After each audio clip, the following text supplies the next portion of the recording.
the hypocrisy of the Michigan fan base. I mean, they are easily among the most despicable group of overzealot fans I've ever dealt with. And the fact that they tried to act like they have a legitimate national championship, they don't. It won't. The banners won't come down. The trophies will remain. But everybody knows they cheated like bandits. Everybody knows that this thing stinks to high heaven. Everybody knows Jim Harbaugh was a total fraud in everything he said. The following is a presentation of Hobson Media. Woohoo! Who's got it better than us?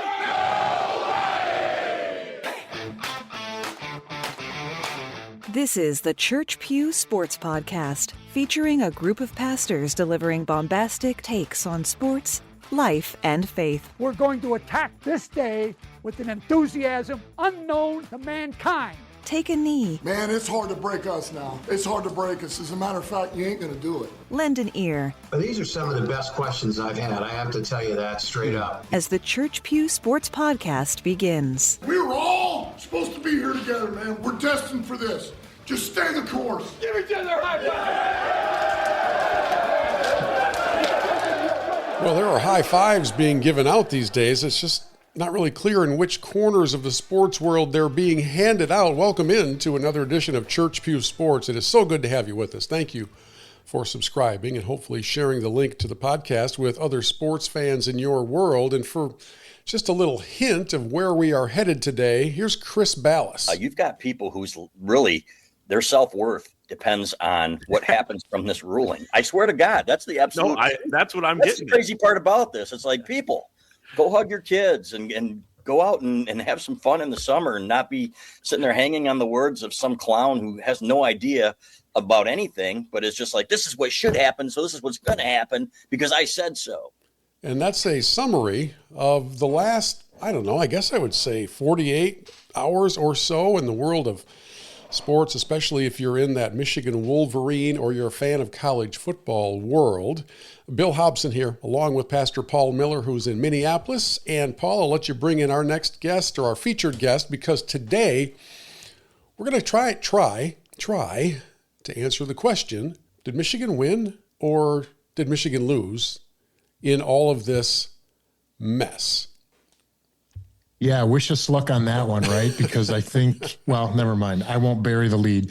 I will bury the lead. I'm not going to talk about it. Hey, Mike, it's good to see you, man. Mike Szoradi is joining us. I thought that for this conversation, it would be really important for us to have a reasonable Michigan fan who was not in the echo chamber, like did not live in the shadow of Ann Arbor. So Mike is from Arizona. He's a Michigan guy, and I'm super glad to have you on the show, brother. It's good to see you. You too. Thanks for having me, guys. And by the way, we had a couple other panelists who are frequently on this program that we were hoping to be able to join us, and one of them is literally in transit somewhere after a family wedding. We'll catch you up on that story at another time, and it's the three of us for this conversation. And in case you all are a little bit behind, or maybe you're just not really that interested in the storyline, you've grown sick and tired of the whole did Michigan win a national title by cheating conversation.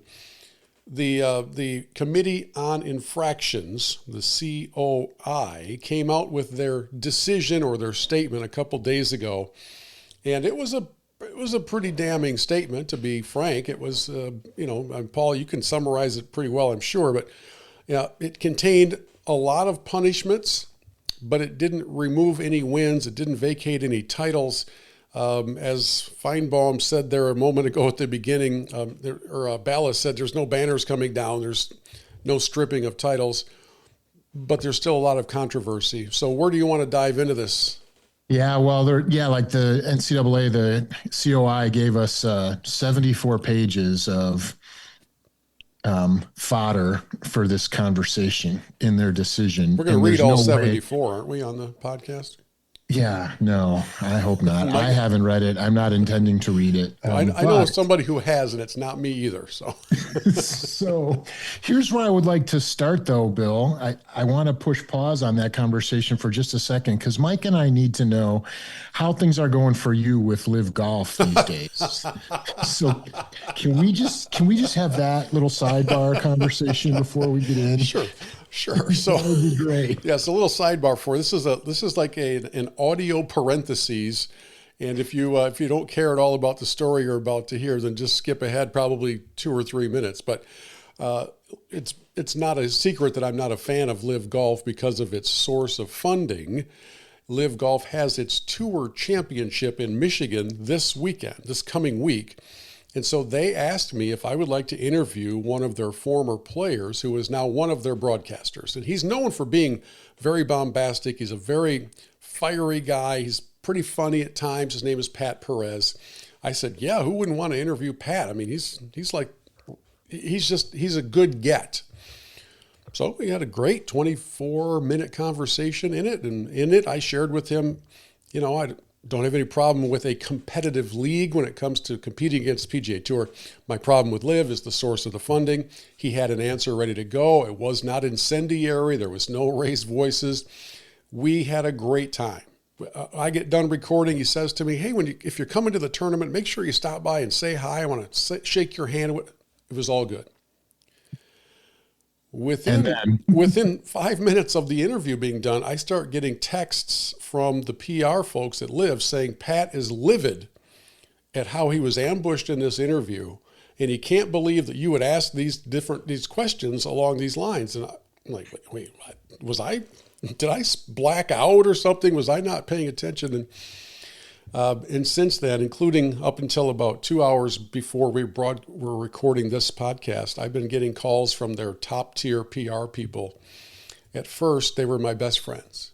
Hey, big guy, I understand you had I'm a journalist too. And I got it. And then it goes to, what we'd really appreciate is if you would take down that interview, or at least edit out that question. I said, well, I appreciate that. I'm not going to do that, but, thanks for the request. And then, as it turns out, they weren't really expecting the word no. So anyways, if any of you are interested in this apparently bombastic interview, which was nothing, then just look up on Spotify or anywhere you get podcasts, the For Golfers Network podcast, FORE, Golfers Network podcast. It's the one I host. And you'll hear Mr. Perez and myself.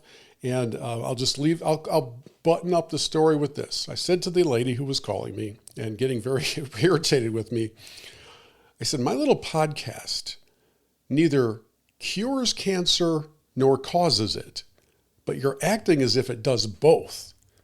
So you all need to try the decaf and just realize this doesn't really matter. And that's where I left it. So nice knowing you all. I'm sure that if I go dark, Paul, just remember, come find me, please. Well, I think we file under all PR is good PR, right? All press is good press. Isn't that a thing? I encouraged people to attend the tournament. I put a link for tickets in the podcast notes. I really, honestly, as I said to this lady, I really don't know why you're calling me. And she had lots of reasons, but. Well, I'm glad that was your afternoon, and I'm glad so relaxing. I'm glad we get to have a conversation now. This will be much more relaxing. Lowers your blood pressure. Here's the headline. Mike, correct me if I get anything wrong. We finally have a resolution to the NCAA investigation into the Michigan sign stealing stuff, Connor Stallions, and all of that. And I think the best way to summarize it is simply to say the NCAA, the Committee on Infractions, went out of their way to say that Michigan cheated, and then they didn't do much about it, is pretty much the headline. They gave Jim Harbaugh, who no longer coaches in college football, and I don't think has any intention of coming back to college football. They gave him a really long show cause, which essentially means he can't coach in college football till like the late 2030s, I think it is, or something like that.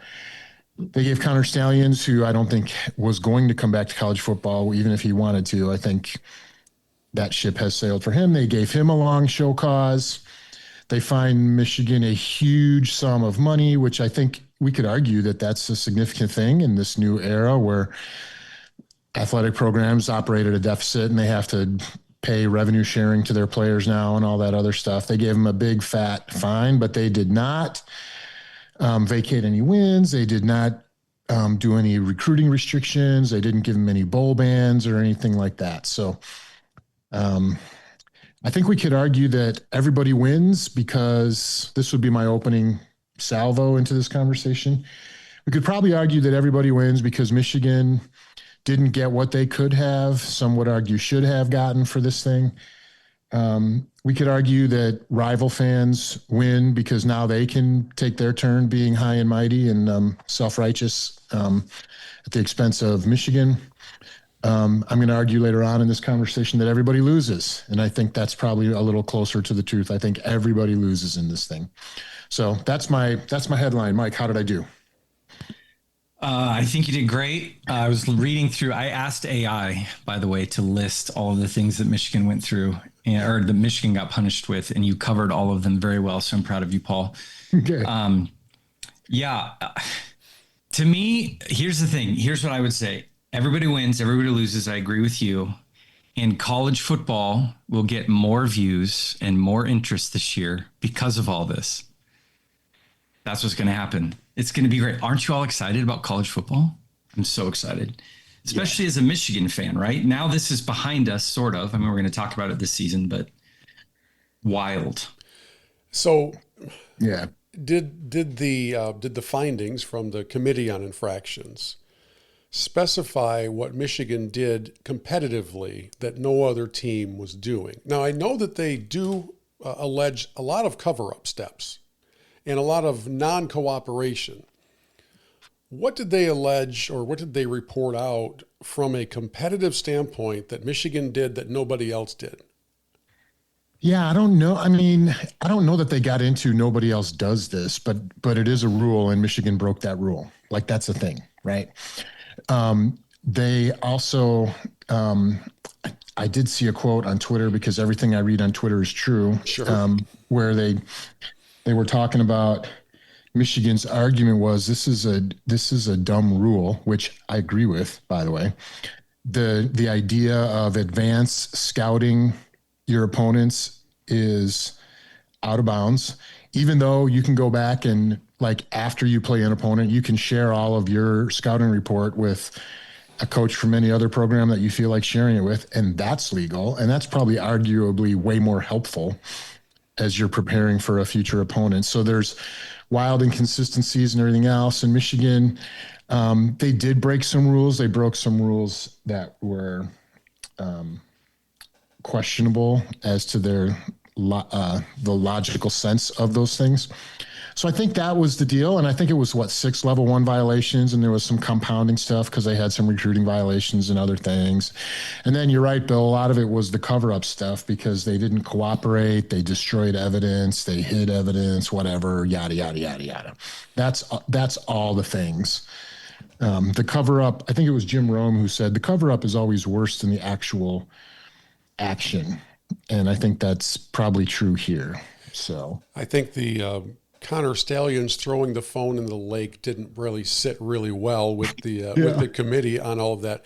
I would just, in kind of response to the opening salvo, I would just say that when the key stretch of games came and Harbaugh was suspended 6 games in the championship season. I mean, people tend to forget that the majority of that season, they're 15-0, so I guess 6 is not the majority of 15, but close to half the season, the head coach was not there. But his punishment, you remember, was so severe. It allowed him to coach practices every single day and still recruit. He just couldn't be on the sidelines during game day, which brings me to a question through all of this. And I've had these text exchanges with my Spartan friends they're really angry that the hammer seemed to be wrapped in velvet that came down on Michigan.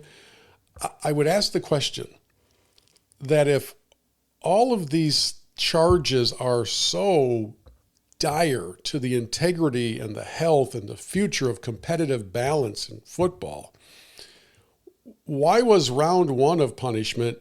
No, you can still coach practice. You can still recruit. You just can't be there for the 60 minutes during the game. And now, with this latest round, no games were stripped.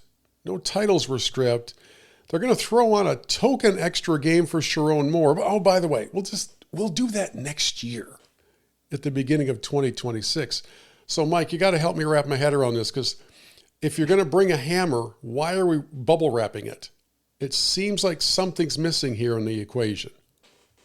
I mean, I don't know what to say. I have no idea.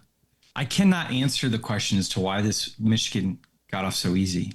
I mean, I just read something here for the first time. I don't know what this means, but a 14-week probation on recruiting communications in the football program during the probation period.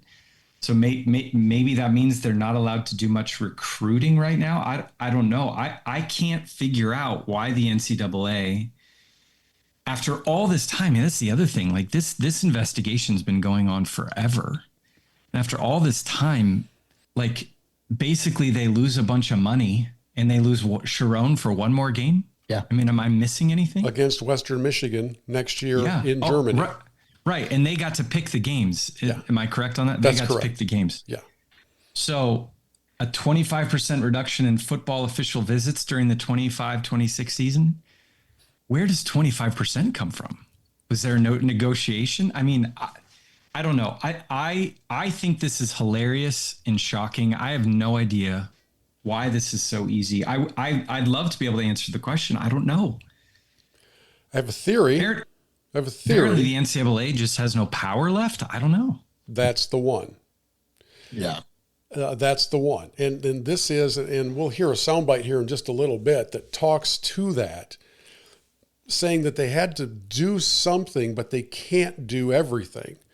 And that the fecklessness and the powerlessness of the NCAA, Paul, has now reached, well, you could say it's reached a peak or it's reached a valley, depending on your description.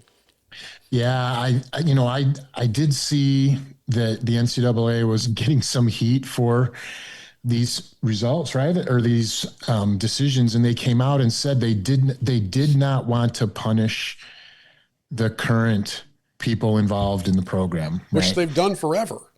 Right. But that was like what they were hiding behind when they said that, right? And they said so therefore the coaches that they wanted to get after are already gone. So they slap meaningless show causes on them when they're not intending to come back anyways. That is why they were saying they didn't want to do bowl bans, anything like that. And the whole thing about vacating wins, this actually makes a little bit of sense to me. They were talking about the reason there's no vacated wins is because vacating wins only happens when there's a question of ineligible players. Yeah. And they don't have any evidence of ineligible players playing, unless you want to talk about the Stallions LLC thing, which we can talk. That's like a whole side. The vacuum repair business? Come on. Yeah. People need their vacuums fixed, Paul. You can't have a malfunctioned vacuum sitting in your closet. This is why that whole appeal thing for Michigan is not going to go anywhere, because if a lawsuit drops and there's discovery, and now they're going to be talking about whether or not Blake Corum was eligible, and that just opens up all kinds of junk that nobody wants open. But those were the rules.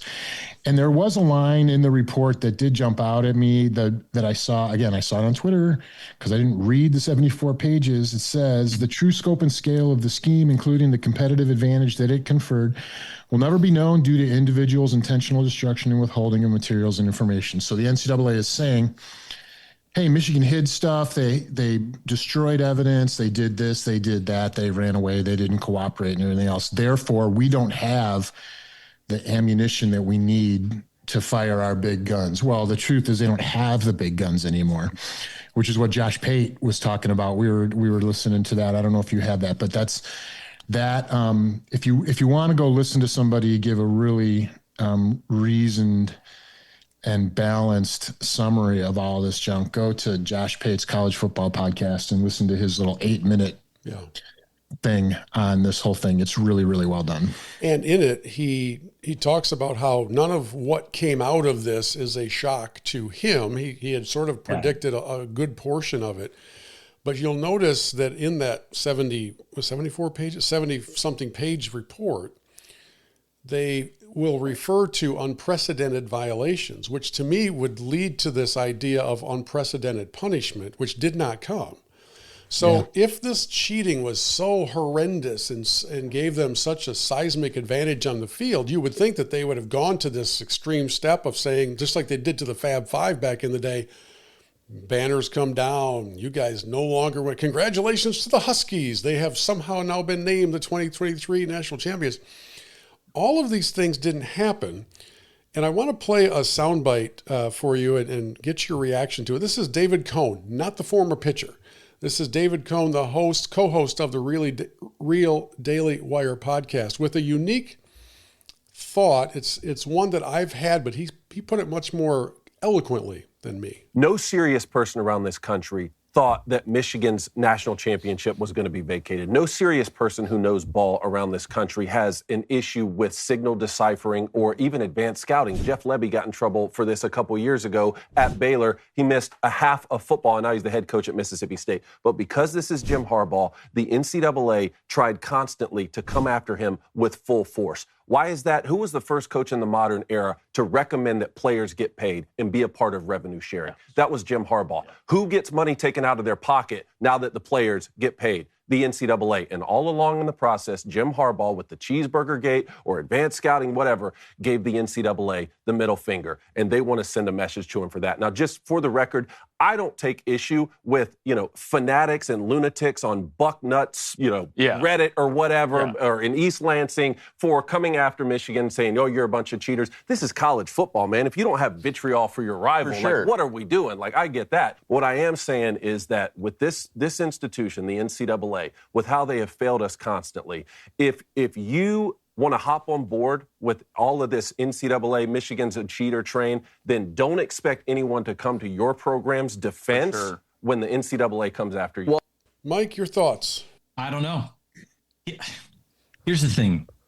This is what has me completely and utterly stuck. And I don't mean to change the subject. I don't mean to go in another direction. If we do, it's fine. But this is the thing. If you're the NCAA and you're using these big words in your report and you're saying things like unprecedented this, that, and the other, and you're not offering unprecedented response, then what is preventing from any other coach to do new unprecedented things in ways that are borderline cheating or taking legal cheating a step farther? What's to prevent them from do that? I mean, I suppose you can look at the fact that Jim Harbaugh now cannot coach in college football until what looks to be 2038. Yeah. And that might scare you if you like your job. I don't really know if I buy the whole idea that the NCAA just hated Jim Harbaugh for supporting NIL and went after him for doing something that everyone knows everyone does. I don't know if I buy that. But what is crazy to me is that two things have happened here. Number one, the NCAA has told the entire world they have no power left whatsoever. And whatever they did have, I don't even think they wielded all of it. And number two, they've told all of college football, hey, it's the Wild West now.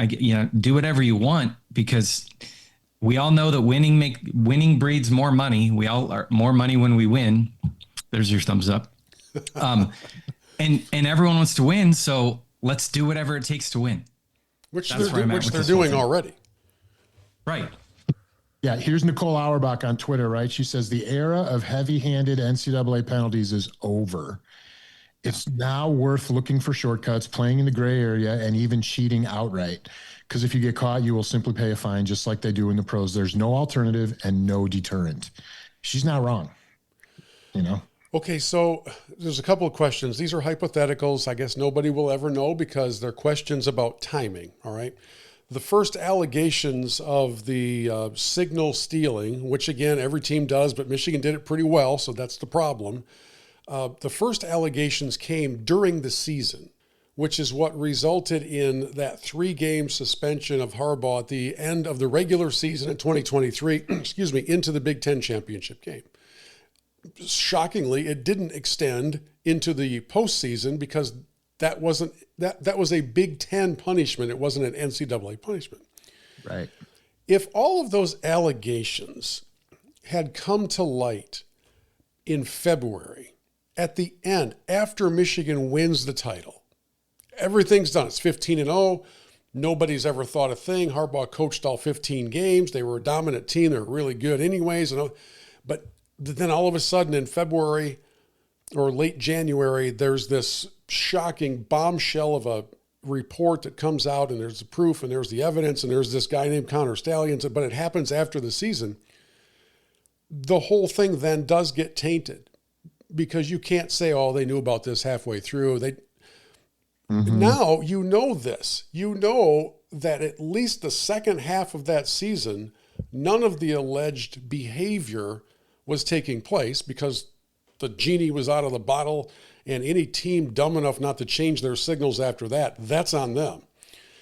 Did the timing of all of this handcuff the NCAA because of how dominant Michigan was after all of it was known? That's hypothetical number one. What do you think? Yeah, I told you, I promised you, Bill, that I wouldn't get close to the Ohio State lunatic fringe at any point in this conversation. Here's what diehard Ohio State fans would say about that. They would say that the cheating built momentum in the program, whether it was recruiting or belief or those type of things. Therefore, even after Stallions was caught, they continued to overperform. Well, okay, that's where you can look at Ohio State fans and go, maybe you should just won a game at some point in the last 4 years against your rival, and that would go away, right? I just don't think the NCAA is that relevant anymore. Like Josh Pate was talking about how if there is a winner in this thing, it's the conferences. It's Tony Petitti and Greg Sankey, like the commissioners of the Big Ten and the SEC, because the only way anything's ever going to get enforced or policed going forward now is going to have to be from the conference, because the NCAA has just demonstrated that they are no longer an enforcement arm. And Pate's argument was, well, let's not be surprised by that, because the NCAA works for their boss. The NCAA's boss is the presidents of the universities that are making all this money off of these sports. Yeah. And so nobody should be surprised by that, right? You know what this is starting to sound like, right? It's starting to sound like the NFL.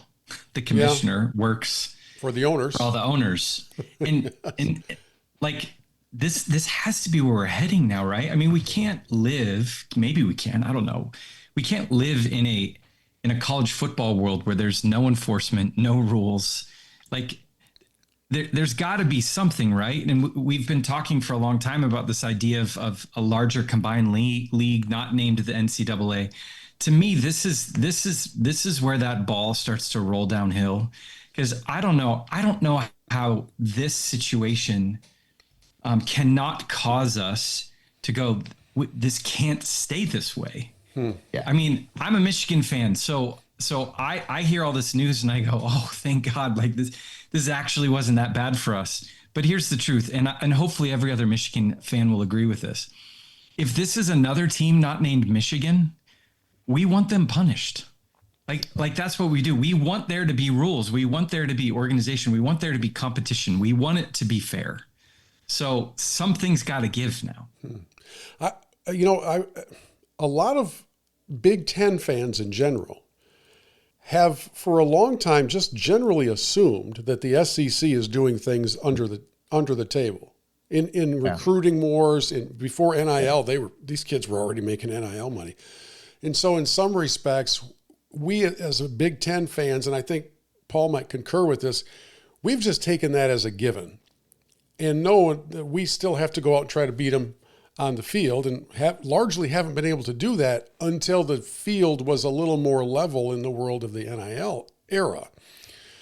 I don't know. I don't know how to come up with the proper governing body for all of college sports without there being a commissioner or some sort of a czar over it all, because as the NCAA is no longer, they're Barney Fife basically at this point. It's just a circus for the most part.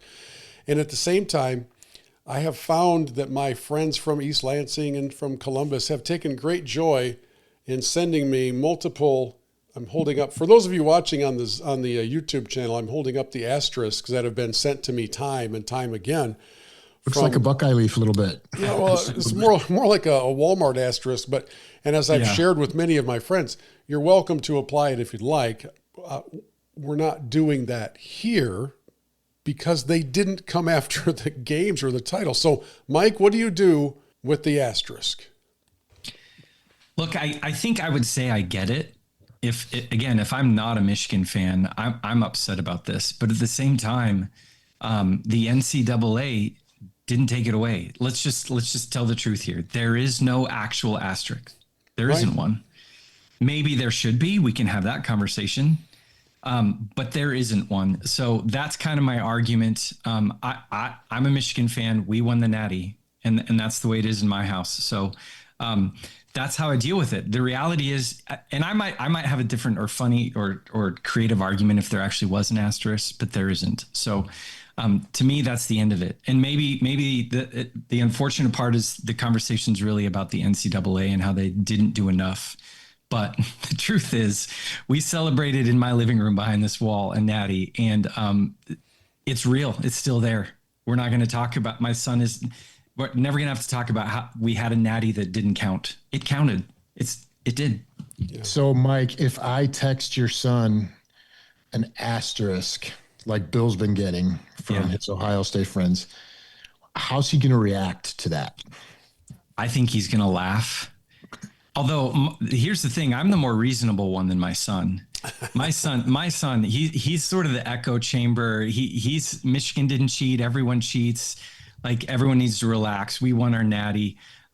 So yeah, he would go a little bit farther than that than I would, but he's 17 years old and he's still hoping Michigan recruits him for football. So it's good. Well, wait till we get to Holy Discontent, because this is part of my argument about why Michigan fans lose in this thing. Yeah. It's a loss for them as well. Okay, so I got a text, Bill. Speaking of text, I got a text from a buddy of mine who's a youth pastor at a church in Ohio in the shadow of Columbus, right? Here's what he said, and I actually think this is pretty funny. He goes, the NCAA acted like an old, tired parent. Michigan fans are the proverbial youngest child currently. The NCAA is tired and old, so they really just gave up on discipline, a lot like older parents. The older children, USC, SMU, Ohio State, and so on, the children who suffered when mom and dad still cared, those kids are just looking on and screaming, "What? Wait, when I did that, you flipped out." Michigan is just grinning ear to ear like they wrapped the car around the tree and all they lost was their cell phone for the weekend and they got a speech about responsibility. That was his text. And I'm like, that's actually not good. Bad. Well, okay, so let's look at some of the punishment forms. We talked about, Sharon getting a game next year in Germany against Western Michigan. One would like to think that that's a minor, not even a speeding ticket. $20 million for a program that's valued at over $500 million. It's really a weekend worth of T-shirt sales for the most part. So they just call up, Larry Ellison and just say, "Hey, dude, do you have some lunch money laying around that we could take care of this with?" Interestingly enough, I do believe the number one reason the NCAA did not impose some sort of a bowl ban is the same reason that they didn't go back and try to vacate titles. And it all has to do with, you can make an argument, which college football programs draw the most eyeballs to a TV screen in the country, and you can rank them 1 through 5, but somewhere in that 1 through 5 is the maize and blue. So the NCAA and all of its high and mighty unprecedented violations and all this stuff, decided, yeah, it was unprecedented, but man, we just signed the bazillion-dollar deal. We're thinking about expanding the playoff. Okay, let's do this. Let's have the kids run 3 laps around the gym and do 15 push-ups each. That'll teach them. Yeah. Could you imagine Feinbaum if they had vacated the Natty? Okay, we got to talk Feinbaum for a minute. Okay. And maybe I'm a little fired up because of my earlier live conversation.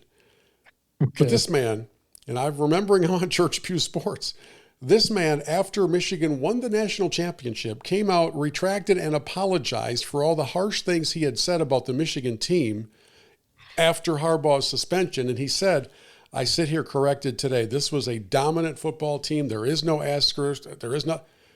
And then, of course, in the clickbait world, we get the hypocrisy of the Michigan fan base. I mean, they are easily among the most despicable. Yeah, we'll just stop it at despicable. I mean, this is like Hillary's basket of deplorables moment, and I listened to him about as much as I still listen to her. So the clickbait media world is, it just grates on my skin like when somebody's chewing ice. Mike, help me get through this. Just talk me down. Here's how I'm going to talk you down. We still won the Natty. Thank you. Thank you. You get to hang a banner behind you. There you go. We're champs. And also, like, I'm going to say this. I will say this. I do think that some Michigan fans need to kind of wake up and stop saying everybody cheats. Like, we went too far. Let's just admit it. We went too far. And maybe you want to roast me on that, but I think we went too far. We got punished. It wasn't that big of a deal. We get to walk away smirking because it was kind of the NCAA went like this to us, and now it's fine. We still get to hang the banner. So at the end of the day, here's what I would say. Who cares what anyone says? We won the Natty. We went to the ship and we won. And no one's taking that away, and no one's going to take it away. And they can send their asterisks all day. We're going to laugh and smile, but we still get to hang the banner. So just to give you all a little peek behind the scenes at how an episode of Church Pew Sports comes together, Paul and I text a lot, and we'll send little clips, usually from X, back and forth, and then they'll end up on a master Google Doc with planners, and we'll go and grab sound. I'll go and grab the sound bites and load them up so that I can hit a button, and you'll hear those sound bites. And Paul loaded up a couple of doozies from my coach. And you know what, Paul? I cannot argue with the fact that you loaded these in, and so you can go ahead and introduce them. There's 2 of them that I know everybody's going to want to hear. Okay, I think the reason why people outside of Ann Arbor are so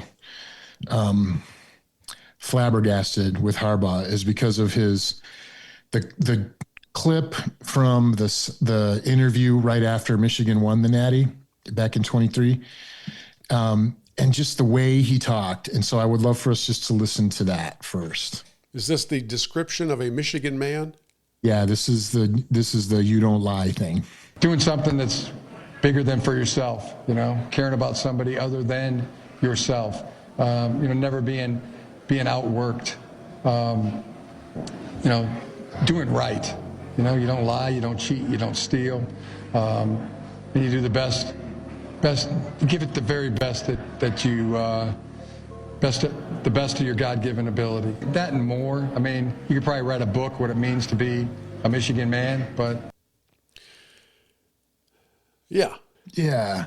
So there's all kinds of cool, like he was asked in the presser right after they won the Natty, what does it mean to you to be a Michigan man? And he's going on and on and on and on. But then he throws in the you don't lie, you don't cheat, you don't steal thing. What do you think is going to be the soundbite that people are going to grab right now to talk about?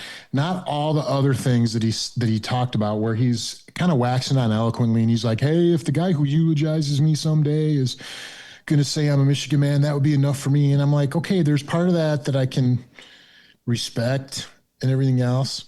But when it's also kind of laced in there with the don't lie, don't cheat, don't steal stuff, his voice loses all credibility unless you're in Ann Arbor. And if you're outside of Ann Arbor, you look at that and you go, Get out of, like I say to people, get out of the echo chamber, bro. Just get out of the echo chamber. That's the first part with Harbaugh. And we're going to talk about that when we get to the 3-minute message, because I think there's an application for all of us in that. The other one I think is actually really germane to why I think Michigan, the program or the fans, lose in this thing. And that's the quote from back in, I don't know when it was, when he was coaching for the 49ers. And he was talking about doing things the right way. It's the Just Ask Harbaugh quote. And you always want to be above approach, especially when you're good, because you don't want people to come back and say, oh, they're winning because they're cheating. We want to be above reproach and everything. Do everything by the rules. Because if you don't, if you cheat to win, then you've already lost. Hard to hear with the airplane flying overhead, but he said if you cheat to win, then you've already lost, right? Yeah. So basically, what he's saying is, hey, if you're good, but you cheat, everyone's going to say you won because you cheated. There's not going to be any you won because you're good, right? And I actually think Michigan was good in 23. I actually think last year they were really good. Well, I don't know if I would say they were really good or Ohio State was really bad or a little bit of both when the rivalry game happened. But Michigan's having to defend, saying, no, we didn't win because of the cheating. We won because we were really good. And that may or may not be true. But there's no way to, who's going to be able to quantify that and give a definitive answer to that? Nobody. That's the problem.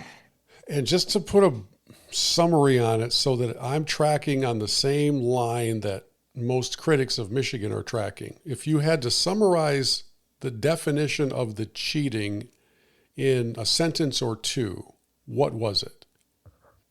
I would say Michigan took advantage of a rule and went too far with it. They took advantage of a rule that allowed cheating. It was like legal cheating and went too far with it. That's how I would answer it. Just too far. Paul? Yeah, I would say they broke a rule. Hard stop. And in their defense, like in their response to the NCAA, they said, well, the reason for that rule is because it's a cost-saving measure. So it really doesn't matter that we broke that rule. They actually said that in their response to the NCAA. It's like when my kid says, I think having a curfew is stupid, therefore I broke the curfew. It's like that. So, but my answer to your question would be they broke the rules, hard stop. Yeah. So do we all three of us agree in the end, the question with which we began the program was, did Michigan win or did Michigan lose? And it sounds like the answer is yes. Right? Yes. Yeah, definitely. Yep. But Mike, just one more time, remind me. No, there's not an asterisk on this thing, right? There's not. It won't magically appear. There's not going to be an asterisk on that. No. AI can do a lot of things, Mike. Are you sure that they're not just going to come post fact and add an? Okay, good. That's good to know. So I think we're good. I don't have to add the surprised asterisk to my holy discontent. Nope. No, Bill, I've never sent you an asterisk, and I'm certainly not going to after the most recent college football playoff because I don't care. I don't blame you either. I don't blame you. There have been a lot of fascinating graphic creations on social media these last several days, and some of them involve our two beloved programs here. And my favorite one, I'll just summarize it, was somebody on the Ohio State sideline holding up a big sign that said, "Don't tackle Donovan Edwards." And so Michigan, of course, read that sign and then ran him. So here we go. Holy discontent. It's time to blow off some steam. Get it off your chest. Rant about what's most bothering you. I got a lot of problems with you people. Now you're going to hear about it. It's time for Holy Discontent. I already gave mine back at the beginning. That was the whole Live Golf debacle that I'm sure tomorrow will probably result in the revoking of my credentials that they already granted, but I can't wait for that moment, by the way. So I'll sit this one out. Paul, your holy discontent. Okay, I've kind of hinted at my holy discontent as well. It is that everybody loses in this whole thing. It's a no-win scenario for Michigan fans. They have to argue that there's no asterisk or no advantage gained, which they cannot do with integrity. They have to say things like, I'll quote my friend David Collins, who isn't in this conversation right now, I don't care if they cheated, it was worth it. Really? Okay. They have to say things like that. Or they have to say, this proves we're innocent. Like, I'll quote my friend Randy Gilmer on that one. None of those things are true. But they don't get to say, no, we were just really good, which I think they were. So Michigan fans lose. Rival fans lose. Ohio State fans, Michigan State fans, anyone outside of Ann Arbor who wanted to see cheating punished. Here's all I'm going to say. Ohio State got harsher penalties for Tattoo-gate than Michigan got for this. Help me understand. This is as close as I'm going to get to the lunatic fringe in this entire conversation. Ohio State got harsher penalties for players trading swag for tattoos than what Michigan just got. It's a new day. That's the only way I can justify it. It's a new day in college football. The Trestlegate stuff happened back when Barney Fife was younger and more agile. And he wasn't a tired parent yet. He was still parenting his kids. Right. By the way, I was texting while you were talking earlier with Randy Gilmer, and he's in the Atlanta airport and has like 5 minutes to catch it or 10 minutes to catch his next plane. So believe me, I said, we want you to come on and just answer one question. What would you do with the asterisk? And he's like, I need more than 5 minutes for that, and I can't do it before I get on a plane. So we'll save that for another episode. But he's just coming back from the wedding of his son Josh, who has also been a frequent guest on Church Pew. So blessings to Josh and his new bride, and to Randy and Michelle. So Mike, you're wholly discontent. Yeah, we've done NCAA, we've done Live Golf. I'm going to take us into the NFL. And I think I could probably just say this sentence and stop. But here's my sentence. The preseason. Yeah. I don't know that I need to say much more. I mean, college football and the NFL, maybe in the 10 years are going to be, minor league, professional kind of thing. I think maybe the NFL needs to take a note from college football, get rid of the preseason altogether. We're seeing too many great players get hurt. It's really boring football. I cannot think of football that's more boring to me on many different levels than preseason football. So, and I'm an NFL fan. So my holy discontent is the preseason. We all know it's a money grab. We know why they're doing it, but it is so just awful. And I wish it would go away. So there's my holy discontent. That's really good, bro. I related to your holy discontent, to underscore it, I made a huge error this afternoon. I told Bobby's here in Minneapolis with me, and I told her that we were going to be recording at 6:00 Central Time. And I said, yeah, we're gonna probably finish up as the Bears game is starting. And she's like, oh, well, are you going to be okay missing the first part of the Bears game? Because they play the Bills in the preseason tonight. Yeah. And I said to her, which this is my error, I said to her, it doesn't really matter because it's just the preseason. And she's like, wait, what? What? So you're completely right about the meaninglessness of preseason games, but guys, don't tell your wife that. What are you doing? That's going to come back to haunt everybody. It is, man. Because now every regular season game that she doesn't want me to watch, I'm going to have to explain to her why this game's important. So I blew it. I definitely blew it. I am tempted to go back and redo my holy discontent and make it you. Because if word of that, I'm going to have to edit that part out of the podcast. All right, time for our That Guy.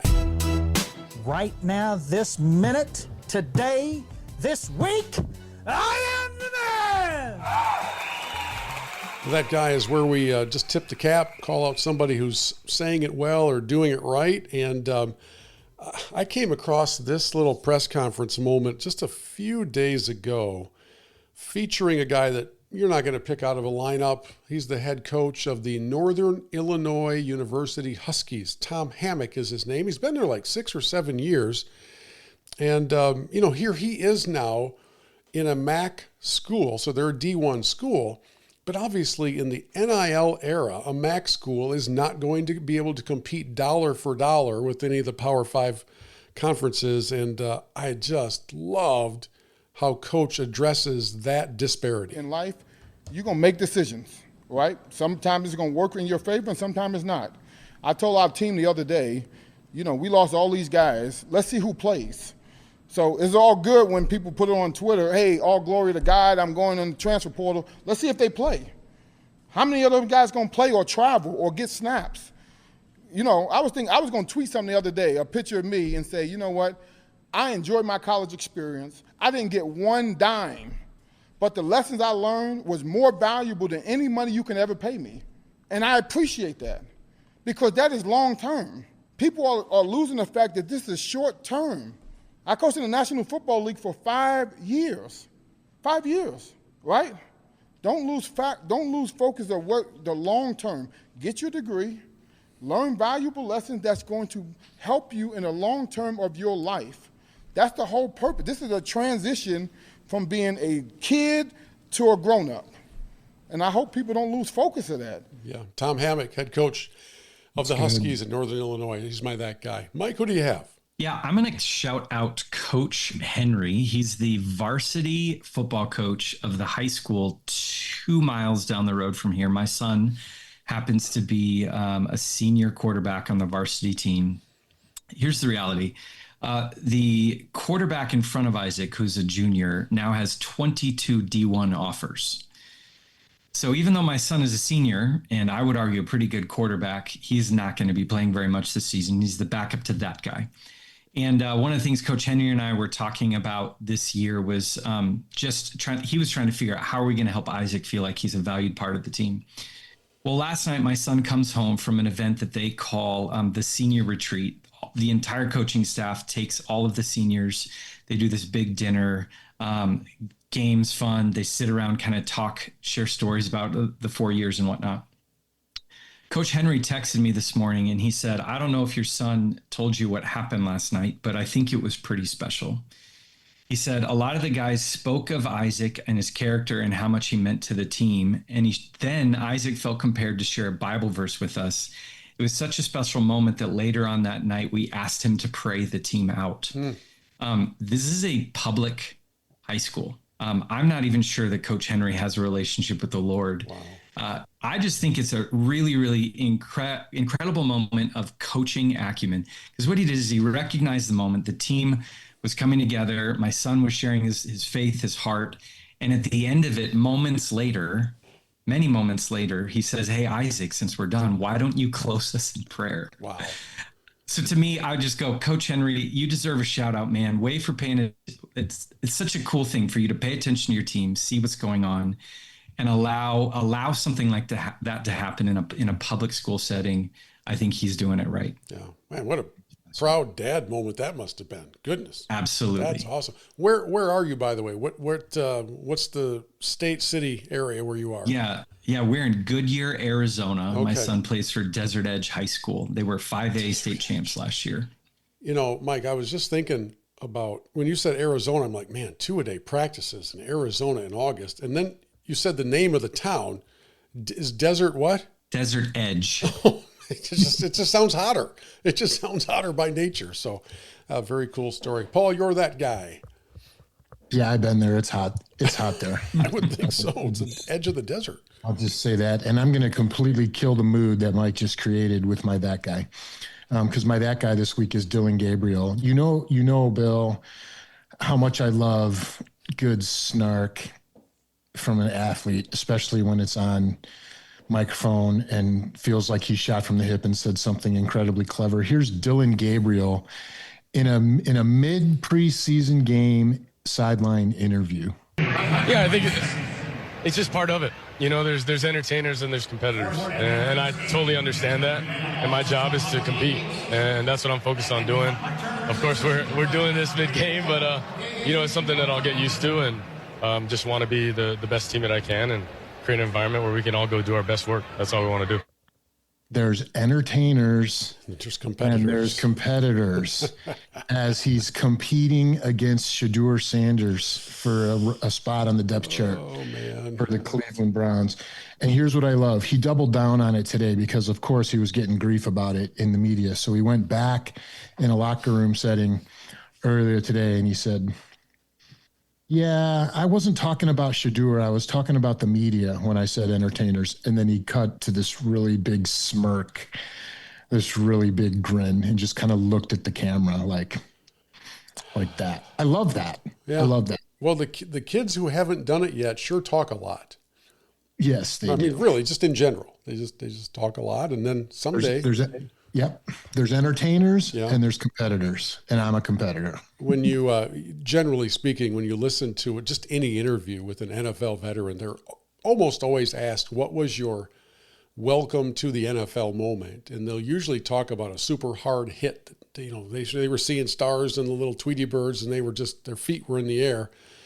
And it seems like when those moments arrive, some of the cockiness goes away because you realize this is a grown man's game, and that you don't last for long in it if you don't have your head on a swivel. I wonder how Shadur's dad will react to that. Well, stay tuned for that. Time for our 3-minute message.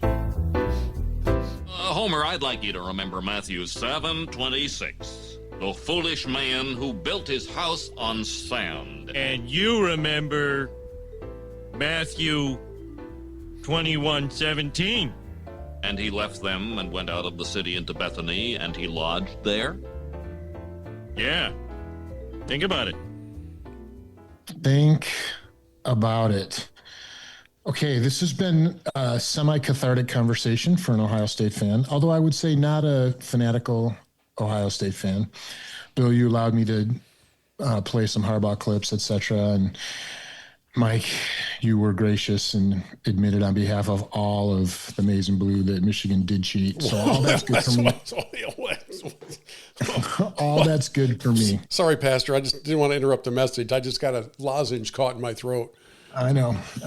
But I think, Harbaugh saying you don't lie, you don't cheat, you don't steal. We were talking about that earlier.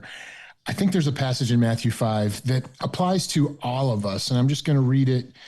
I think it's really, really good. Don't say anything you don't mean. You only make things worse when you lay down a smokescreen of pious talk, saying, I'll pray for you, and then never praying, or saying, God be with you, and not really meaning it.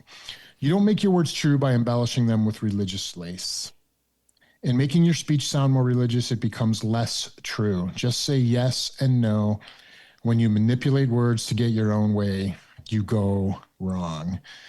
So before we take shots at Harbaugh for going on and on about what it means to be a Michigan man, or before we take shots at the Michigan football program for things that they said that got quoted in the 74 NCAA pages that may not have been completely true, or whatever it is, let's ask ourselves, how often do I say to someone, I'll pray for you, and then I go home and pray for them? In fact, I try to never say that anymore. I try to, when someone clearly needs me to pray for them, I will typically say, can I pray for you right now? Because then I can pray for them in the moment, and I can actually be a man of my word, because I know that I'm probably going to forget 2 minutes after the conversation is over. So I wish to challenge all of us to apply that truth of Matthew 5 to how we interact and the words we choose and how much we pontificate about things and how pious we come across when we talk about things, because let's just let our yes be yes and our no be no. We don't need to make ourselves sound more religious than we are or more pious than we are, even when we're in conversations with people that we're trying to lead in our churches or in our ministries or whatever it is. Let's just be humble and simple and clear. Let our yes be yes and our no be no. Yeah, that's all I got. Good stuff. Yea, verily. That's right. Hey, Mike, thanks so much for checking in with us. Thanks for the awesome story about your son. That's very cool. Well, hopefully we'll have him on someday. And my guess would be that his teammates valued that moment highly, and will be one they long remember. So cool. Absolutely. And an asterisk-free podcast is really all we can ask for. So to all of our friends in East Lansing and in Columbus, you're welcome. And on behalf of the 2023 national champions, go Blue. It's good stuff. Thank you for following us on Church Pew Sports. Every episode available at churchpewsports.com.